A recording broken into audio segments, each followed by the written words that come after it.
Welcome back to my channel. This is part 2 of my Hamilton Q&A. So I'm gonna finish up answering all your questions.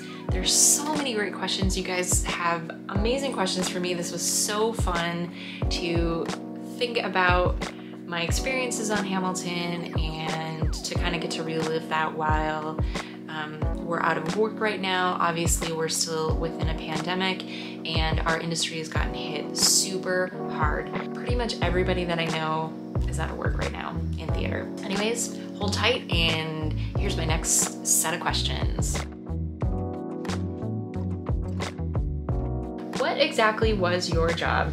Well, I answered that mostly in the first video, so if you'd like a really detailed answer to that question, you can go back to the first video. My job on Hamilton was that of a swing dresser, so that basically means that I was the substitute for anybody on the show that was gone because they were sick or on vacation.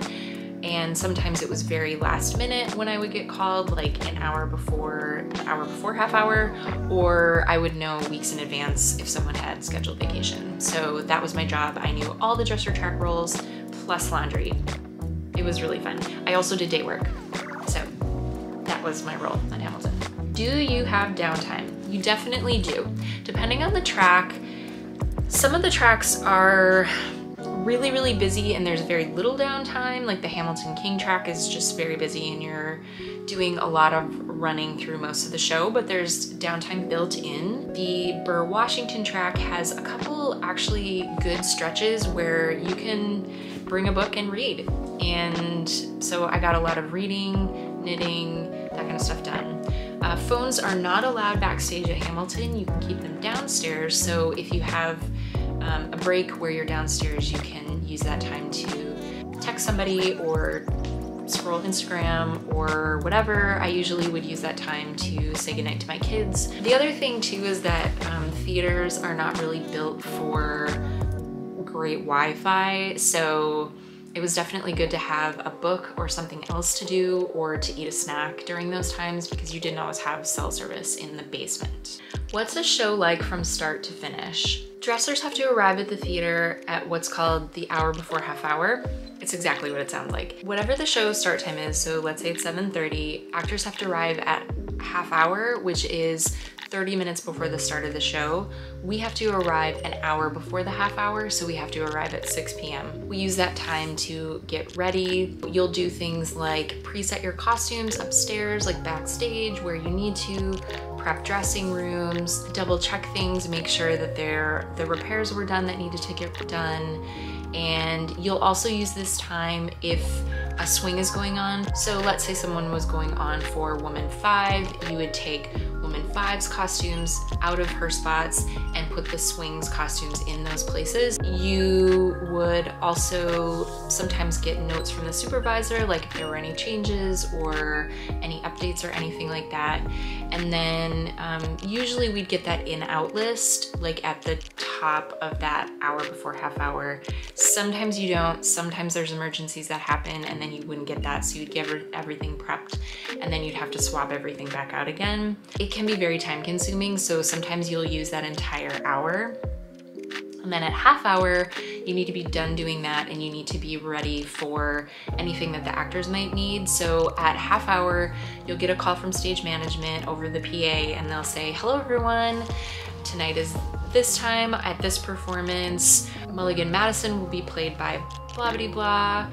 This is your half hour call. Half hour everybody, half hour to the top of the show." So then you would do anything that the actors need to do. So maybe they would come out and they would be like, "Oh, I didn't get a pair of stockings in my laundry," so you make sure to run and get that. Some people, you know, might be putting on a costume piece and something will tear, so you can either bring that to a repair or fix it yourself. Getting a snack, checking Instagram, whatever, like just being available. Sometimes I would check in with another dresser or hang out or just be available. And then throughout that half hour, then you'll get a 15-minute call. So the stage manager will come on again and say, hello everybody, this is your 15-minute call, 15 minutes at the top of the show, 15 minutes everybody, 15 minutes. And then you get one at 5. Hey everybody, this is your 5-minute call, 5 minutes to the top of the show. And then you get a places call. And then at that point, then that's when everybody heads upstairs. This is different in opera.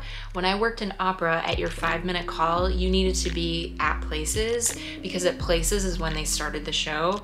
So when I first started working in musical theater, I was so confused. I would go into people's dressing rooms and they'd still be sitting around in their underwear, and I was like, what is happening? Like, they called places and you're still sitting in your dressing room. Like, what is going on? And I thought people were being like passive aggressive or just like didn't care. Then you will do whatever your track requires of you until intermission. And at intermission, you help the actors get out of their costumes. You bring things to laundry. If they're gonna be worn again in the second act, you hang costumes over fans. And then usually again at either 5 minutes or places, depending on who you're dressing, you'll go back into the dressing room and help them. You'll tie their jabot, you'll help them get a coat on, you'll help them, you know, zip up a dress or whatever it might be. Usually at that point in time, if you're dressed like a principal, sometimes you'll follow them upstairs and make sure that they're okay. The way that Hamilton was set up was at the top of Act 2, you actually had a lot of downtime. And so at that point in time, people would usually get a bite to eat, check Instagram, or, you know, text somebody or whatever, or just chat with other actors or dressers until it was time to go upstairs for the first change, which, depending on who it was usually during Eliza and Philip are rapping with Hamilton. You'd have to change Philip from being a little boy into a young man. And then there were just like a couple other little random things. And then there'd be another break. It's a little bit slow at the top of the second act because there's just not as many costume changes, because a lot of that was happening during intermission. And then during the second act, it's, you know, all the changes that you need to do. And then at curtain, you have 15 minutes until you are out of the building. So it is complete mayhem, not because people are like, I want to get home. I mean, some people definitely are like, I want to get home, but mostly it's because per union rules, you will get paid extra money if you stay past that 15 minutes, and they don't want to do that. So they're very strict about you finishing up your duties at the end of the night and getting out. So it's spraying costumes with vodka, taking things to laundry, rehanging anything that needs to be rehung. There's no like repairs or anything that you need to check for at the end of the night. That's usually you should have been checking through the show, or day workers will check the next day. And then turning things off. So if you had a steamer on, if you had any humidifiers in the rooms or anything like that, like in the person's room, you need to make sure to turn that off. And then you get to go home for the night.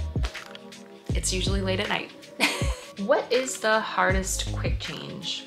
There's one when man 1 goes from, he's up in the surround as in a red coat, and he has to come down and you just rip that off him and throw on the General Lee costume, and it's so fast and there's zero margin for error. So that one was really, really hard. The ensemble women and their ball skirts, they're coming off stage and they have to get out of their parchment vest looks with the boots and into the ball gowns.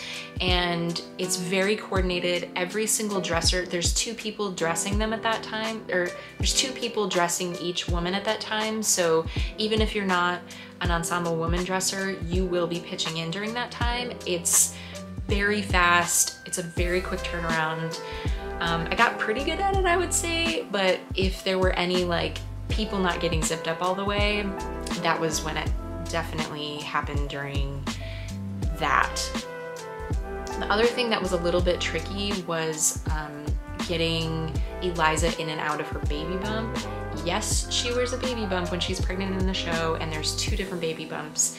You might not notice it, but getting the little one taken off and then the bigger one put on. There was enough time to do it, but I felt like if a costume was gonna malfunction, it was then.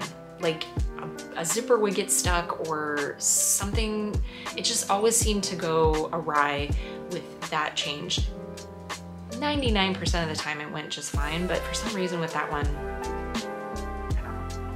who was my other favorite swing dresser who started in September of 2019? Clearly that was Becca. So Becca started close to the end of the run of Hamilton. She is super accomplished. She came from Chicago Shakespeare and worked on Six, which I'm so jealous about because it's such an amazing show.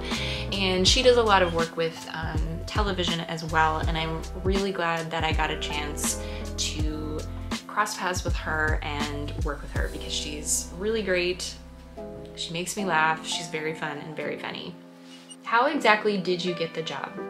So now I get to talk about my friend Jessica. So when I worked at Lyric, I met my friend Jessica. She was also a stitcher at Lyric. I was hired as overhire, which is basically if they have an overload of work, then they hire what's called overhire. At the end of the season in January or February, they didn't need me for the rest of the season, so I left Lyric, but I still kept in touch with Jessica and I missed her a lot because we got along really well and had a lot of fun working together.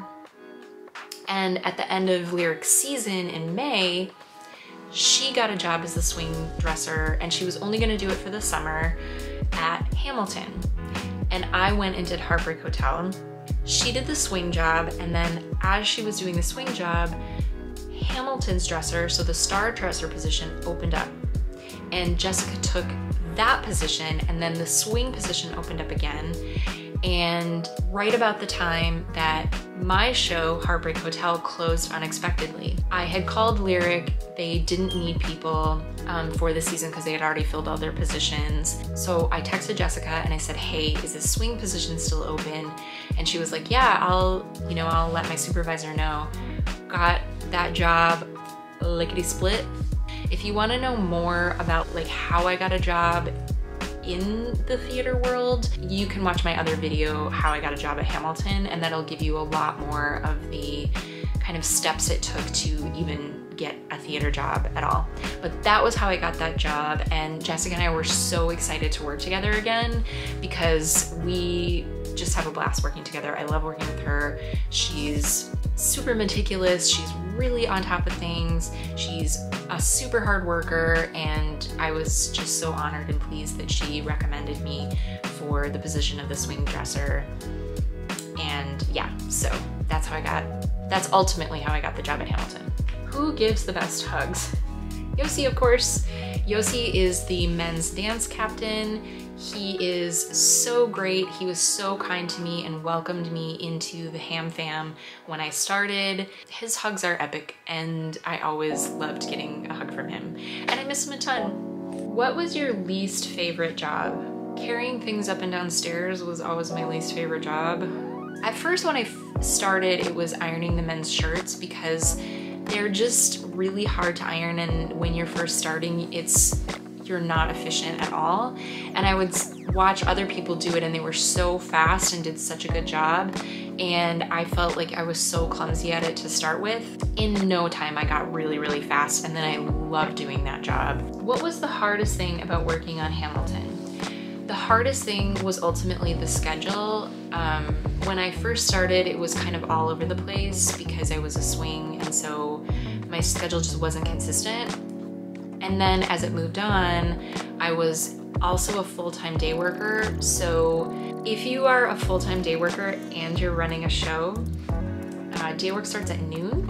So I would usually leave my house around 11-ish, and I would get to the theater, work the day work schedule, then work the show, and not be home till almost midnight.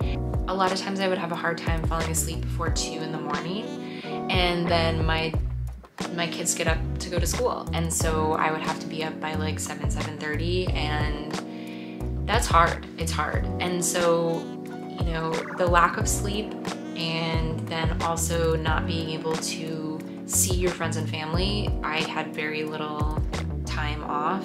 You get Mondays off, and those were the days that I would do cooking, cleaning, grocery shopping, errand running, appointments, anything like that had to happen on a Monday. And so I think that was the hardest part about it. Granted, that is not exclusive to Hamilton. That is every single show in theater you'll work.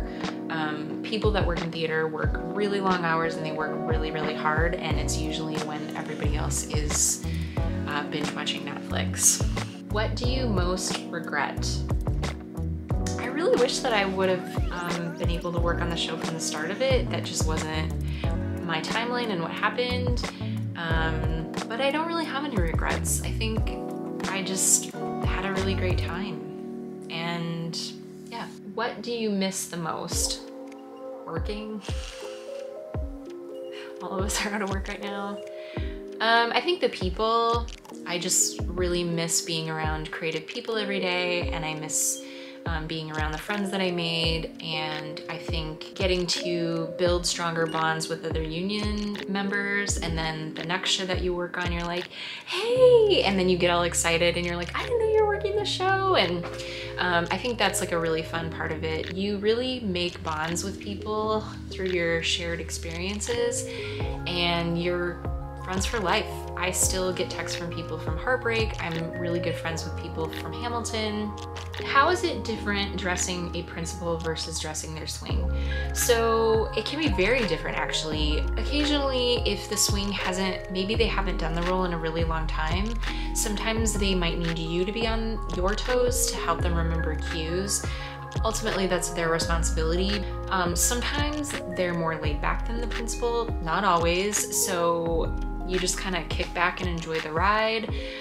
Sometimes they're more particular than the principal. I definitely just kind of enjoyed whoever I was dressing. What was the weirdest smell you encountered regularly? This is a great question. The weirdest smell, well, it wasn't really the weirdest because obviously we know what it comes from, but at the end when Eliza's burning the letters, she's actually burning things. And so I think it would always catch me off guard, even though I smelled it every single night. I'd be like, the smell of a fall bonfire. I'm not gonna reveal the magic of how they did that and how they didn't burn the theater down, but it was pretty cool. But I think that was one of the funniest things that I smelled on a regular basis was that little waft of a bonfire. Nope, Eliza's revenge. She's just burning all of his letters. It's fine, carry on. What was your favorite thing about working Hamilton? I would be a liar if I said that I didn't get a sense of pride just walking into that theater with my Hamilton backpack on every day. I mean, to just be a part of something that was just so revolutionary it was really, really amazing. And the people. I love people and I love working with people. And there were some really great people who worked at Hamilton. What was your least favorite thing? The stairs. You guys, these stairs were like death trap stairs because these theaters are old.